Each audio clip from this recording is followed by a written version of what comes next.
Boa noite a todos. Que a paz de nosso Senhor Jesus nos envolva, agora e sempre. Nós gostaríamos, antes de mais nada, agradecer o convite tão carinhoso que a Valquíria nos fez mais uma vez. E, em nome de Jesus, poder lembrar o seu Evangelho, assim, para que a gente possa colocá-lo sempre em nossas vidas. No capítulo 11 do Evangelho de Mateus, o apóstolo grafou o convite amoroso de nosso Senhor Jesus Cristo. Vinde a mim, todos vós que estáis aflitos e sobrecarregados, que eu vos aliviarei. Tomai sobre vós o meu jugo, e aprendei de mim, que sou brando e humilde de coração, e achareis repouso para as vossas almas, porque suave é o meu jugo, e leve o meu fardo. Quando nós estamos aqui na terra, passando por algum momento difícil, e lemos ou ouvimos esse convite, sentimos no nosso mundo íntimo um reconforto, um alento muito grande.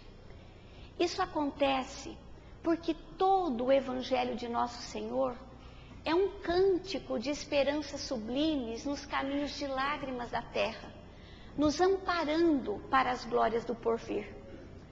Quando Jesus nos fez esse convite, Ele não se dirigiu somente às pessoas que estavam ali à sua volta, mas Ele o fez para toda a humanidade, presente e futura, porque Ele sabia perfeitamente que o sofrimento, a dor, fazia parte, como continua fazendo parte, do grau de evolução que nós ainda nos encontramos. Hoje, graças à doutrina espírita, nós sabemos que o sofrimento é uma necessidade nossa. Através dele, nós ganhamos experiências, nós aprendemos, ressarcimos dívidas do passado, porque somos espíritos imperfeitos, e assim, pouco a pouco, nós vamos progredindo até alcançar a nossa meta, que é a perfeição.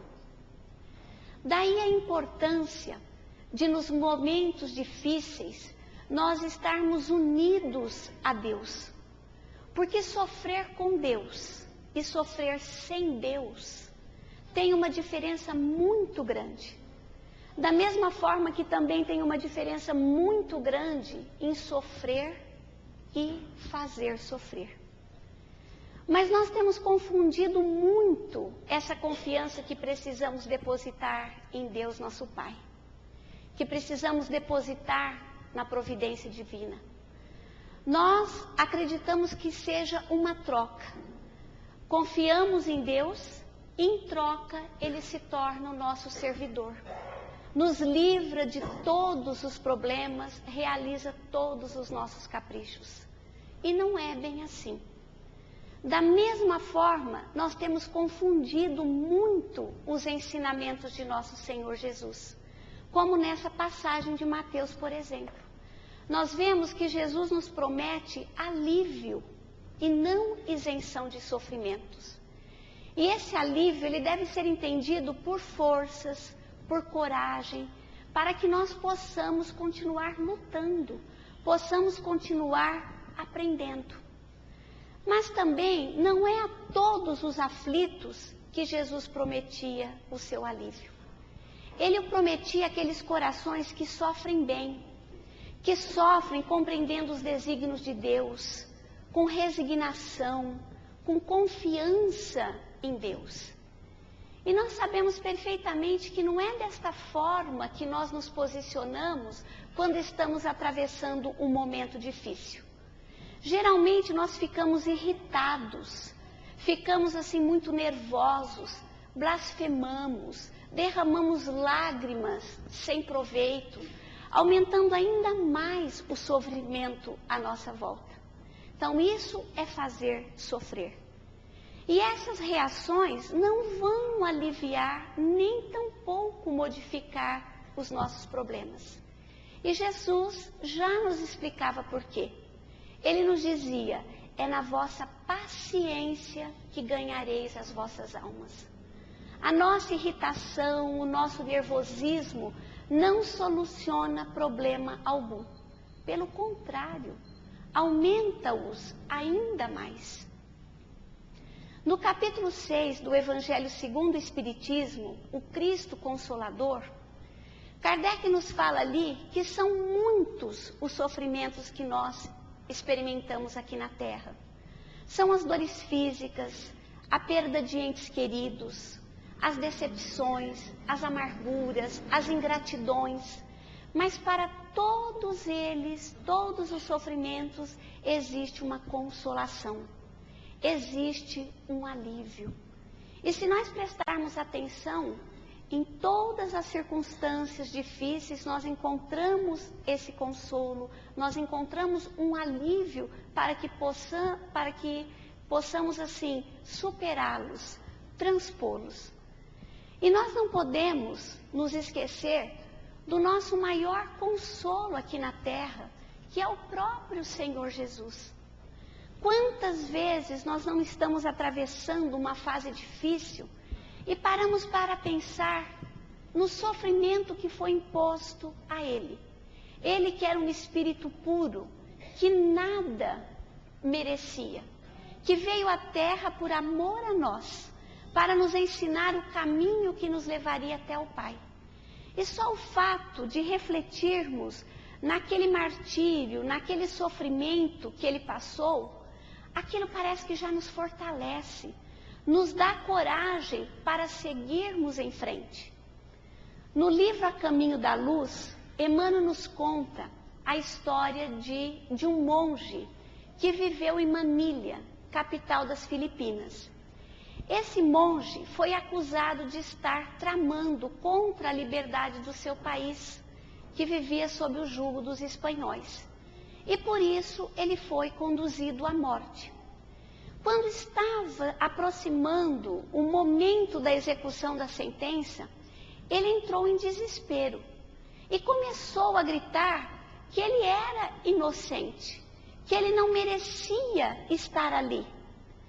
Foi então que um dos seus companheiros aproximou-se e murmurou-lhe aos ouvidos: Jesus também era inocente.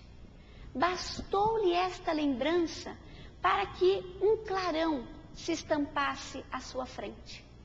O seu semblante serenou-se, as lágrimas estancaram-se, e quando o carrasco aproximou-se e lhe pediu perdão pelo ato que iria efetuar, ele, já totalmente transformado, respondeu a ele: não somente vos perdoo, mas ainda vos peço, cumpra o seu dever. O nome de Jesus nos dá muita força. Por isso que é muito importante nós trazermos sempre vivo dentro de nós. E o próprio Mestre também nos ensinou a orar. A oração também é um bálsamo consolador. Quantas vezes nós estamos desanimados e nos entregamos à prece com fervor, com sinceridade. E quando saímos dela, sentimos que as nossas forças estão renovadas.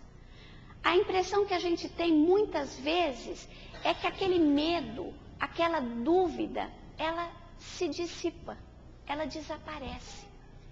Emmanuel nos fala que toda vez que nós orarmos a Deus, pedindo a Ele a satisfação dos nossos desejos, dos nossos caprichos, nós vamos sair da prece um tanto inquieto ou desalentado.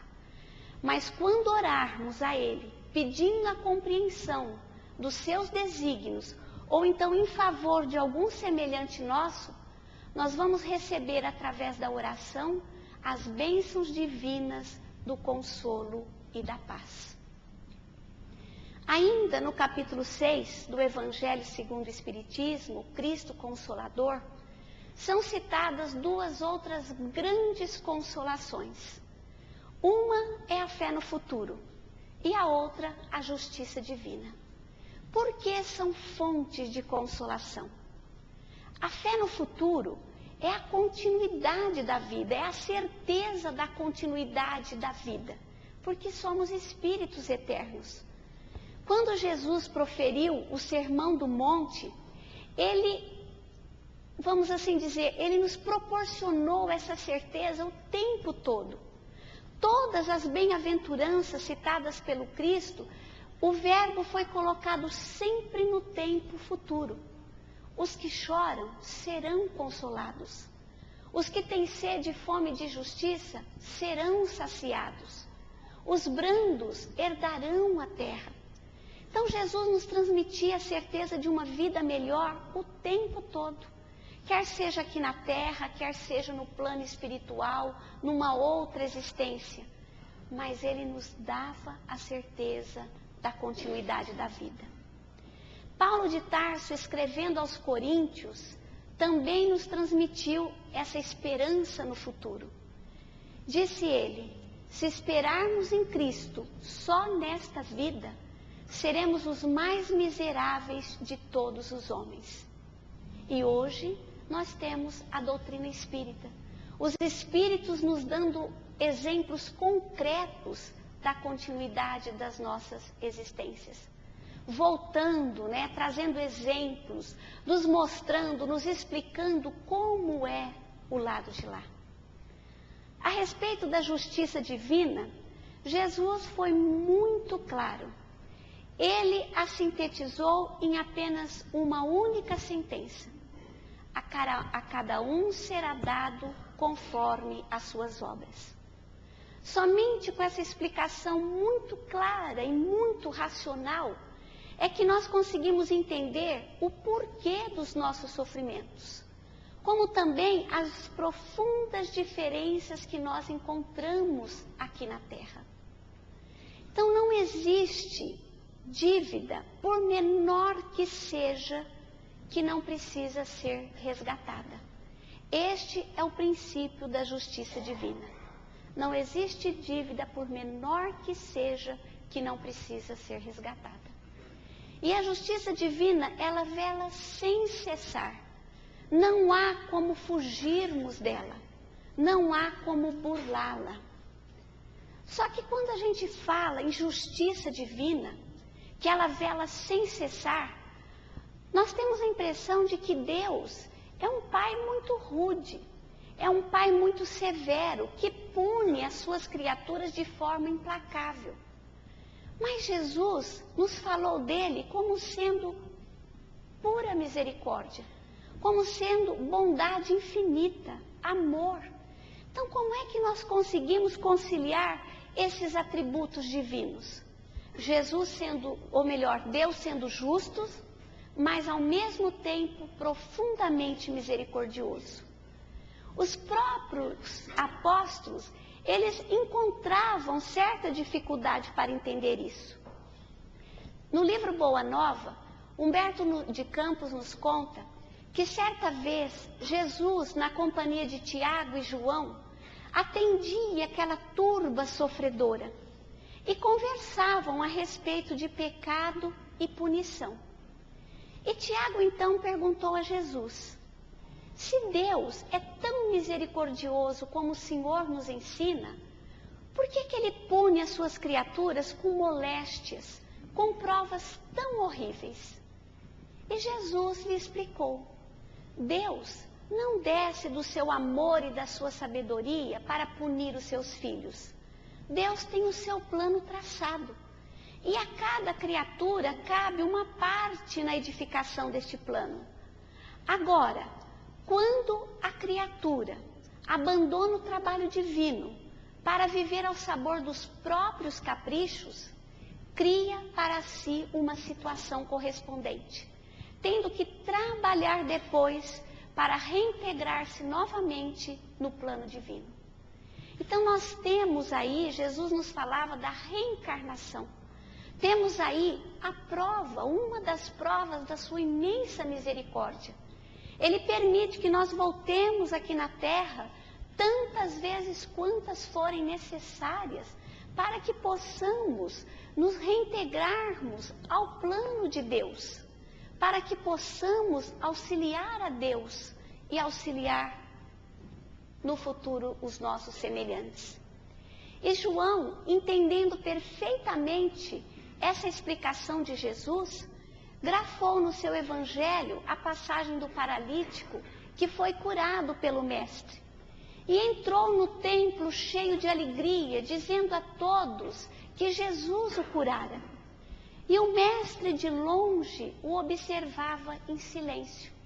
Depois o chamou à sua presença e lhe disse: eis que estás curado, não peques mais, para que não te suceda coisa pior. A respeito da misericórdia de Deus, no livro Encontros com Chico Xavier, de César Carneiro, nós temos ali uma explicação do Chico muito interessante.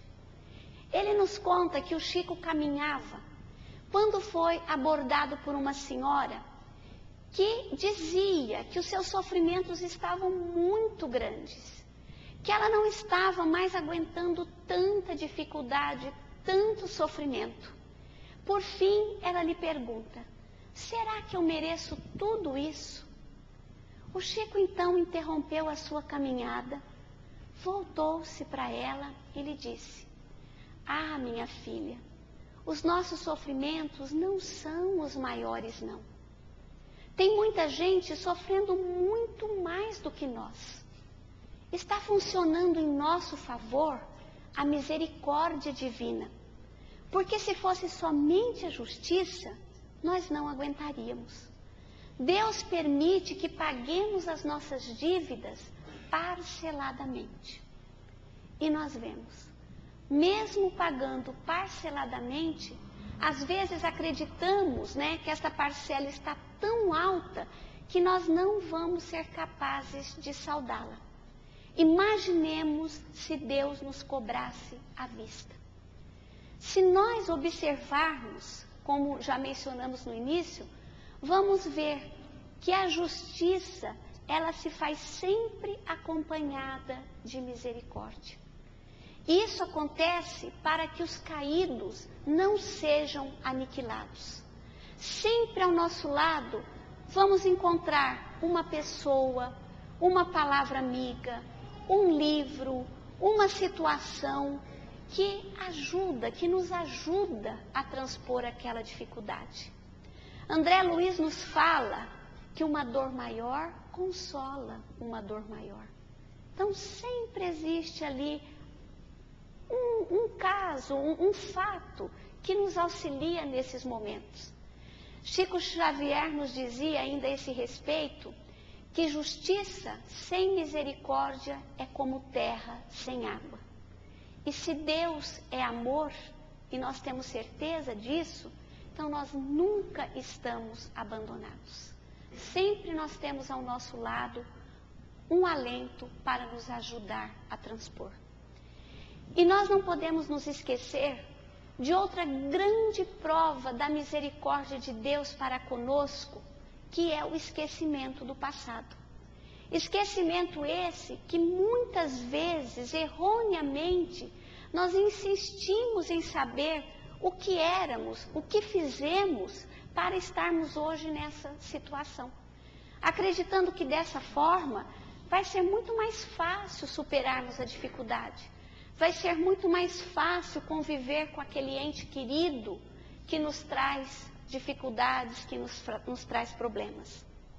Mas a verdade é que se nós nos recordássemos do nosso passado, não teríamos repouso em nossos corações.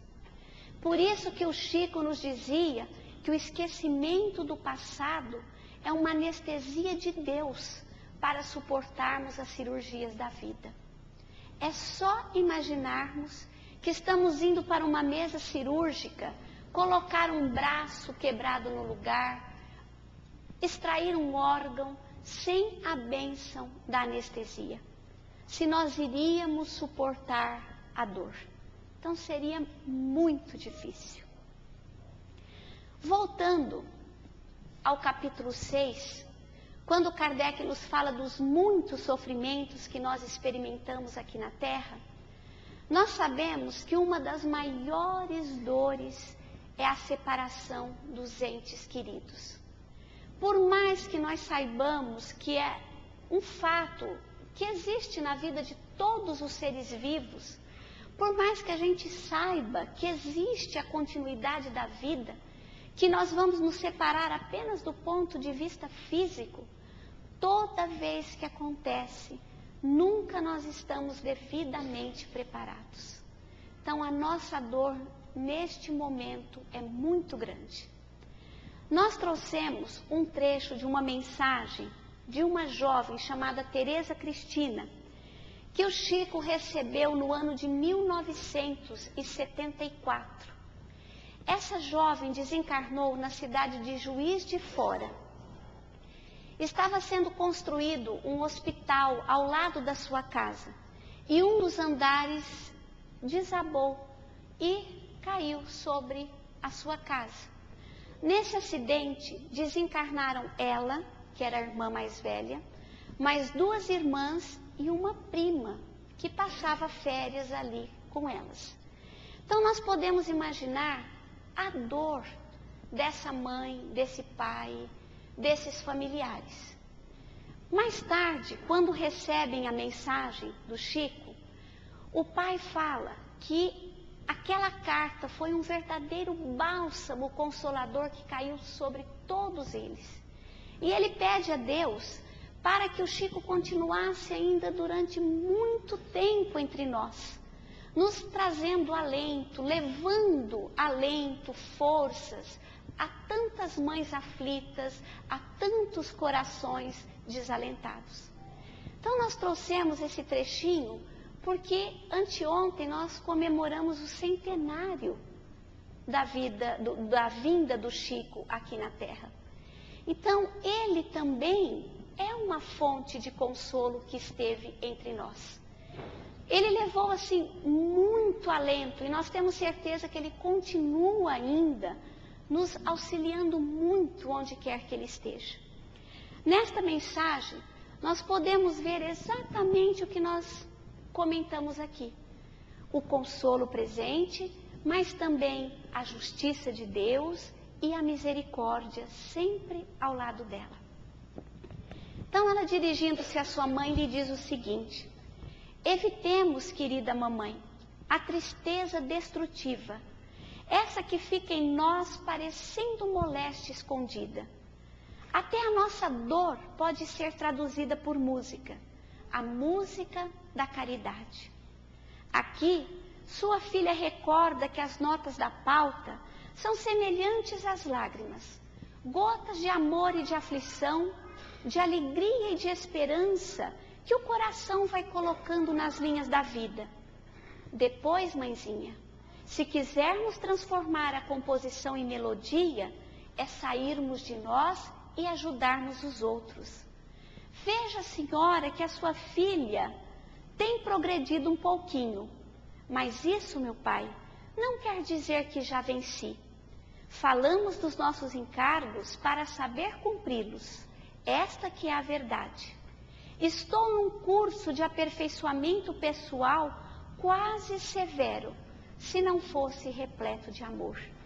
Então esse pedaço, esse trecho aqui, é um verdadeiro consolo para o coração dessa mãe, desse pai. Onde eles estão vendo que elas estão do lado de lá, aprendendo, logo vão estar podendo trabalhar em benefício, inclusive deles próprios. A respeito da misericórdia, ela conta, nós vamos sintetizar, todo o amparo que lhes foi oferecido naquele momento. A visita das pessoas que lhes eram caras, que as antecederam na grande viagem. Os passes recebidos para que elas se fortalecessem. As orações que lhes deram alento, que lhes deram forças e assim por diante. A respeito da justiça, ela disse apenas o seguinte: posso, no entanto, dizer que em tempos outros, algumas vezes pessoas cultas e nobres provocaram desabamentos, com plena ciência de que agiam contra as leis estabelecidas pela justiça divina. Deixo apenas este pontinho para que a mãezinha se reconforte. O final que nós trouxemos, este daqui é endereçado a todos nós. Mamãe, continue procurando o caminho da luz. A senhora já o encontrou no amor ao próximo, a que está sendo convidada pelos nossos irmãos em Juiz de Fora. É preciso lutar, suportar as nossas provas e abençoar todas elas.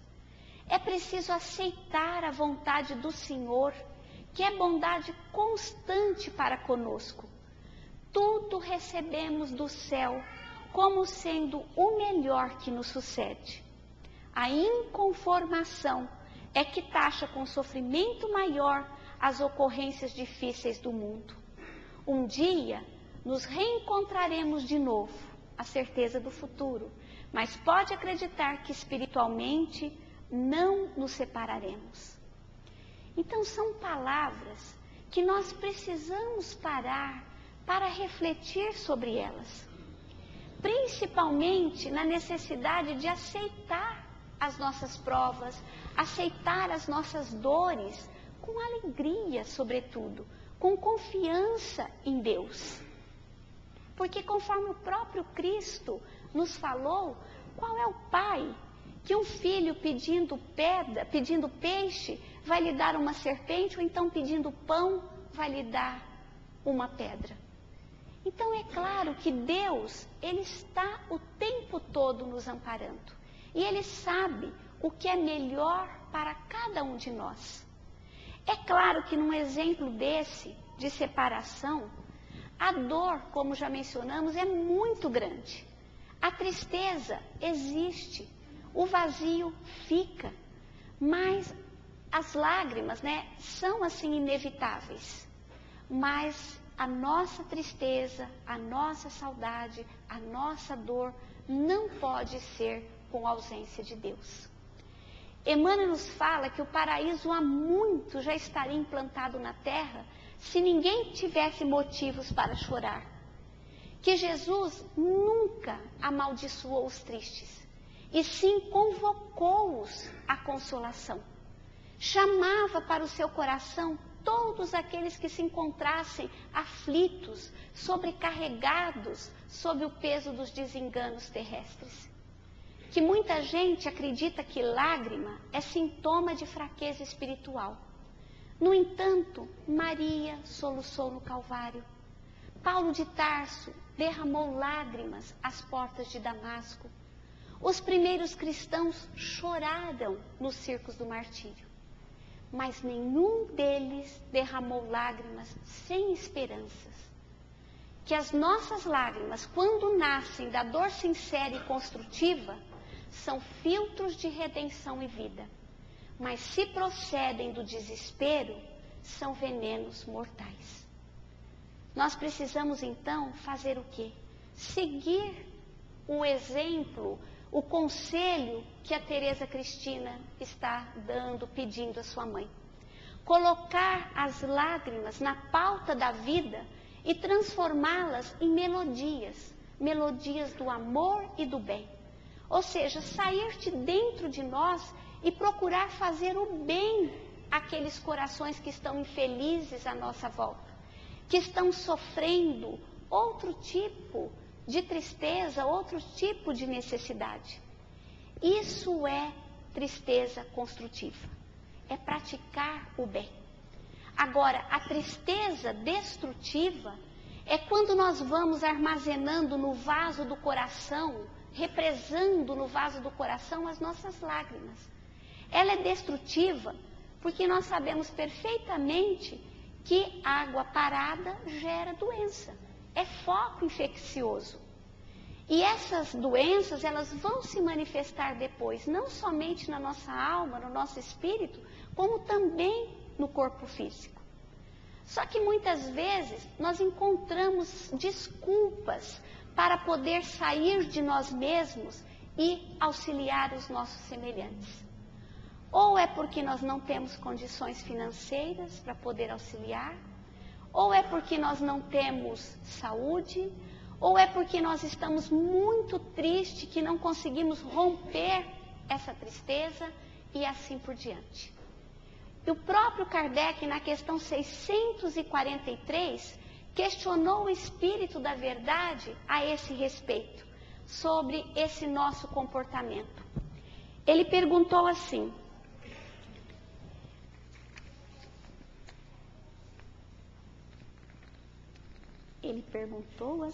que eu vou ter que tirar da minha cabeça. A posição, existe alguma posição na Terra que não dê possibilidade ao homem de fazer o bem? A resposta foi o seguinte: não há quem não possa fazer o bem. Somente o egoísta nunca encontra ensejo de o praticar.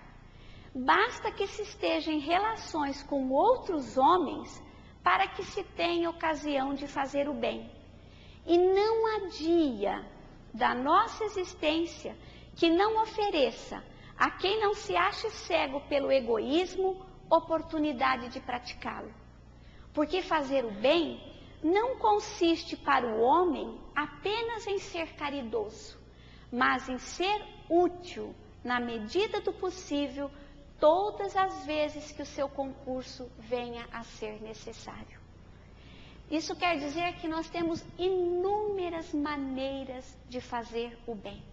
Não é somente com recursos materiais. Nós temos o nosso tempo, nós temos a nossa dedicação, a nossa vontade.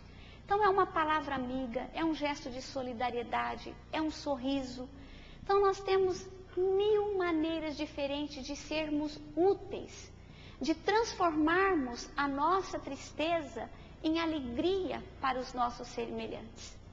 Quando nós agimos assim, quando nós procuramos sair de nós e ir em auxílio do nosso semelhante, nós também estamos nos transformando numa fonte de consolo, numa fonte de alívio. Por isso que Jesus nos dizia que o seu fardo era leve, que o seu jugo era suave. Porque ele impunha como dever apenas o amor e a caridade. Então, o amor é o sentimento, a caridade é a ação. Então, todos nós, ainda que as nossas possibilidades sejam diminutas, nós também temos condições de ser um bálsamo consolador na vida dos nossos semelhantes. Maria Dolores, a esse respeito, ela nos fala o seguinte: alma querida, na terra, se alguma prova te alcança, não te percas da esperança, luz da fé sempre a brilhar. Nas crises mais dolorosas, feitas de dores extremas, nunca te aflijas, não temas, nem deixes de confiar. Se o pessimismo aparece mostrando trevas e males, nada comentes nem fales fora da crença no bem. Pensa em Deus, lembrando o sol que em tudo acalenta a vida, do sábio a erva escondida, sem menosprezo a ninguém. Nas mágoas, nos desenganos, nos desgostos, nas doenças, nas horas duras ou tensas em que te dás ao dever, na menor tribulação, muito mais que se imagina, a providência divina é luz a te socorrer. Se sofres, não esmoreças, trabalha e serve a uma boa. Seja onde for, abençoa as lutas em derredor. Na alegria ou no infortúnio, guarda na fé que te arrime esta legenda sublime: Deus nos dá sempre o melhor. Então vamos confiar nisso e seguir em frente. Muito obrigada.